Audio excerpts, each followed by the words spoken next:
Tambo, le garçon paresseux. Dans un village entouré de savanes vivait un jeune garçon nommé Tambo. Il se plaignait toujours. Pourquoi faut-il marcher si loin pour chercher de l'eau derrière cette colline?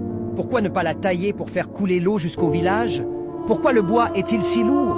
Pourquoi doit-on travailler la terre? C'est trop difficile. Un jour, son grand-père, fatigué de l'entendre râler, l'emmena au pied de la colline en question. « Tu vois cette colline ?» dit-il. « C'est celle dont tu te plains tous les jours. Elle s'appelle Jarabi, la colline de l'effort. Si elle te gêne tant, essaie de la faire disparaître. » Tambo fronça les sourcils. « Moi, déplacer une colline, c'est impossible. » Le vieil homme sourit. « Pas si tu commences petit. Apporte chaque jour une pierre d'ici et utilise-la pour construire quelque chose d'utile. Tu verras. » Tambo soupira, mais il releva le défi. Le lendemain, il revint avec une pierre. Puis, le jour suivant, une autre. Au début, il le faisait à contre-cœur. Mais peu à peu, il s'y habitua. Avec les pierres, il fit un muret, puis un abri. Il apprit à poser les pierres, à les tailler, à bâtir.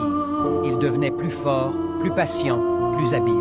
Les villageois commencèrent à l'aider, à l'encourager. Les années passèrent. Tambo construisit une belle maison en pierre.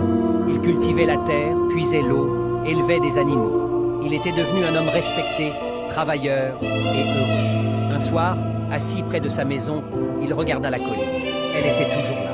Mais il sourit et dit « Grand-père, la colline n'a pas bougé. Mais moi, j'ai grandi.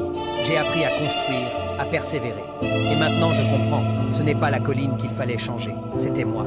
Le travail constant finit toujours par donner des résultats. Ce que tu fais chaque jour, même si c'est petit, te transforme. On ne change pas le monde en râlant, mais en agissant. » Tambo, le garçon paresseux. Dans un village entouré de savanes vivait un jeune garçon nommé Tambo. Il se plaignait toujours. Pourquoi faut-il marcher si loin pour chercher de l'eau derrière cette colline? Pourquoi ne pas la tailler pour faire couler l'eau jusqu'au village? Pourquoi le bois est-il si lourd? Pourquoi doit-on travailler la terre? C'est trop difficile. Un jour, son grand-père, fatigué de l'entendre râler, l'emmena au pied de la colline en question. « Tu vois cette colline ?» dit-il. « C'est celle dont tu te plains tous les jours. Elle s'appelle Jarabi, la colline de l'effort.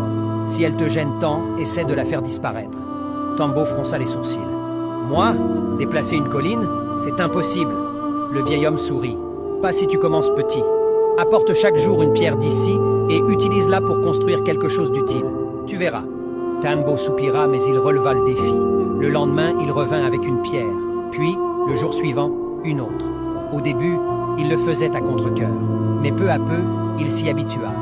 Avec les pierres, il fit un muret, puis un abri.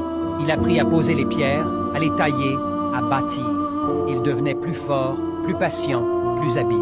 Les villageois commencèrent à